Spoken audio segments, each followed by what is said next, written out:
សួស្តីថ្ងៃនេះយើងមកធ្វើប្រមាណវិធីបូកដោយគ្មានត្រាទុក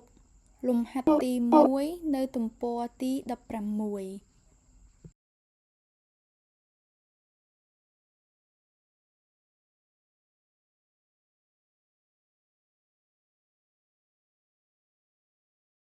អូខេឥឡូវយើងចាប់ផ្ដើមធ្វើលំហាត់ក5316បូកឲ្យ23អញ្ចឹងយើងរាយលេខខ្ទង់រាយតាមខ្ទង់រាយខ្ទង់10តាមខ្ទង់10ខ្ទង់រយតាមខ្ទង់រយខ្ទង់ពាន់តាមខ្ទង់ពាន់បន្ទាប់មកយើងធ្វើប្រមាណវិធីតោះ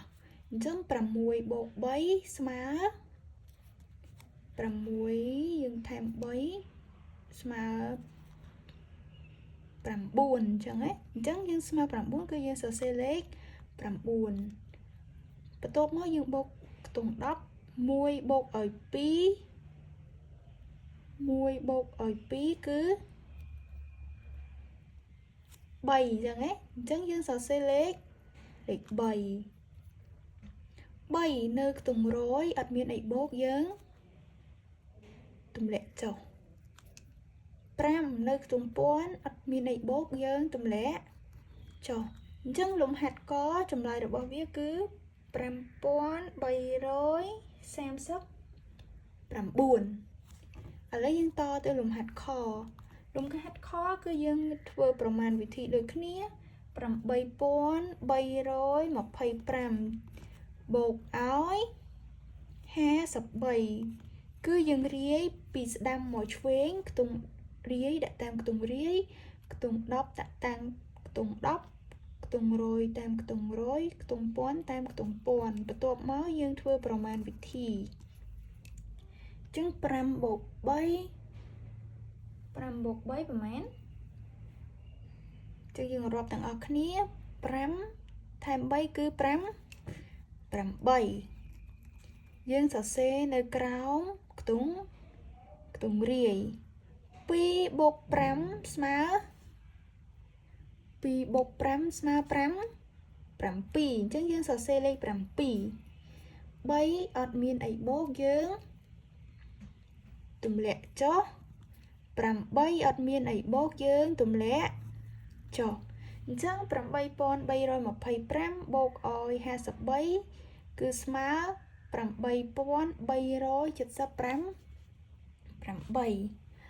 ឥឡូវយើងតទៅលំហាត់ក4502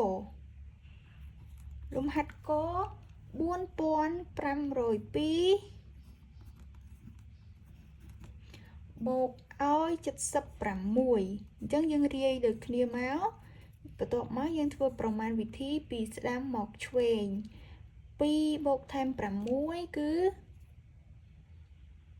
2បូកថែម6គឺ8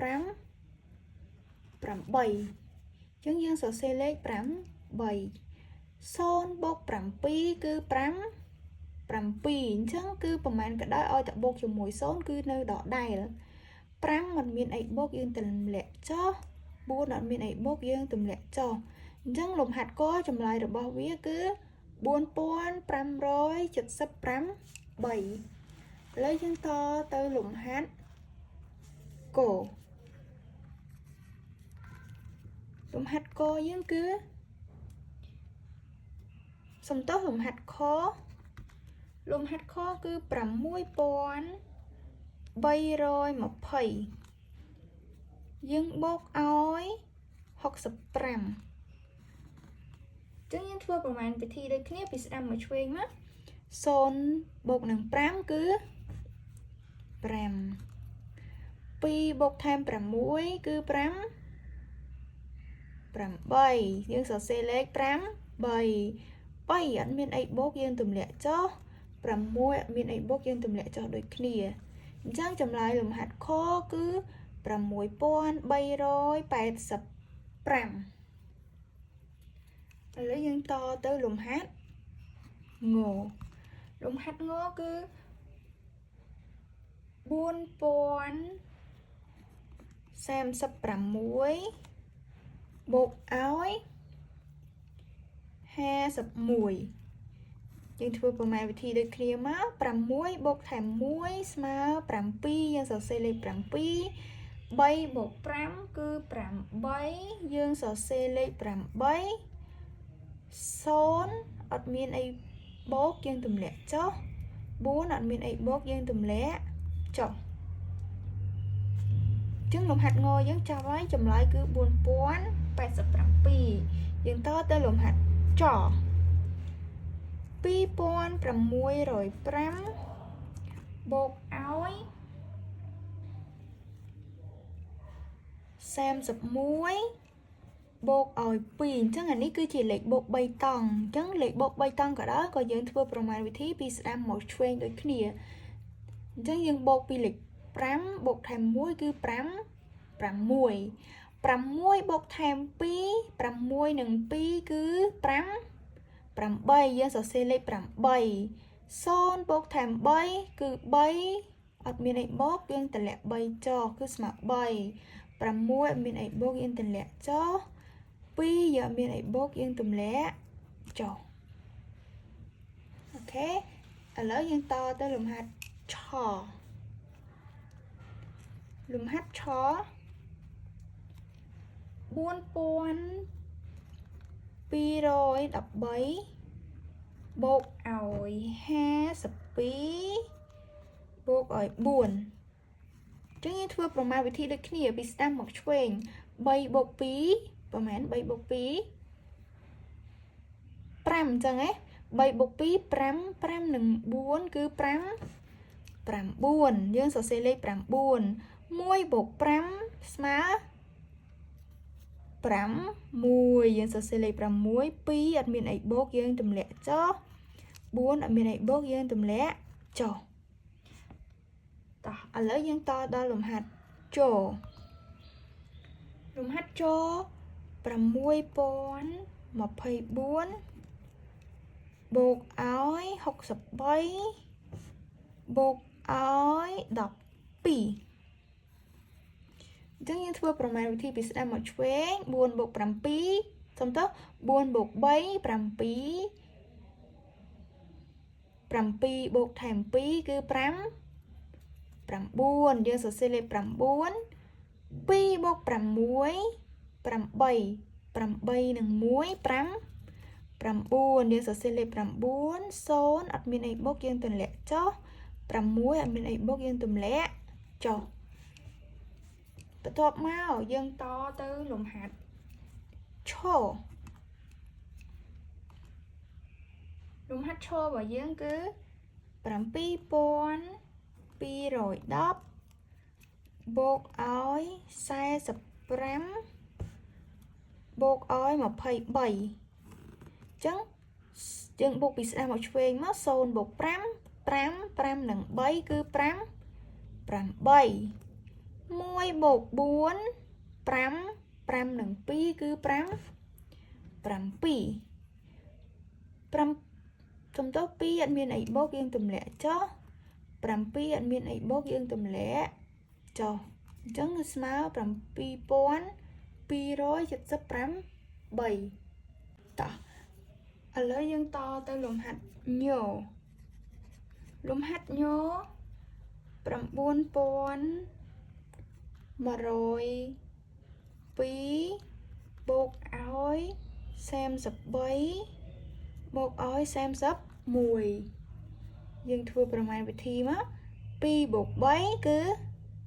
5 5បូក1 6 0បូក3គឺ3 3បូក3គឺ5 6អញ្ចឹង1យើងអត់មានបូកយើងទម្លាក់ចុះ9អត់អីបូកយើងទម្លាក់ចុះអញ្ចឹងលំហាត់ញោរបស់យើងគឺស្មើ9165 6ឥឡូវយើងតដល់លំហាត់ដរបស់យើងគឺ20សំទោស2903បូកឲ្យ44អញ្ចឹងអានេះគឺតែ2តង់ទេអញ្ចឹងយើងធ្វើប្រមាណវិធីមក3បូក4គឺ5 7 0បូកនឹង4គឺ4 9 អត់មានអីបូកយើងទម្លាក់ចុះ2អត់មានអីបូកយើងទម្លាក់ចុះតទៅលំហាត់ថ3715បូកឲ្យ32ចឹងយើងធ្វើប្រមាណវិធីមក5បូក2គឺ5 7 1បូក3 4យើងសរសេរលេខ4 7យើងអត់មានអីបូកយើងទម្លាក់ចុះ3អត់មានអីបូកយើងទម្លាក់ចុះអូខេយើងទៅលំហាត់ដូរម្ដងលំហាត់ដូររបស់យើងគឺ1921បូកឲ្យ45 6អូខេអញ្ចឹងយើងធ្វើប្រមាណវិធីមក1បូក6គឺ5 7 2បូក4 2បូក4ស្មើនឹង6 9អត់មានអីបូកយើងទម្លាក់ចុះ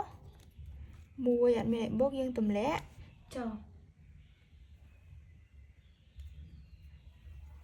អញ្ចឹងលំហាត់ទី1របស់យើងគឺបានចប់ត្រឹមហ្នឹងហើយអញ្ចឹង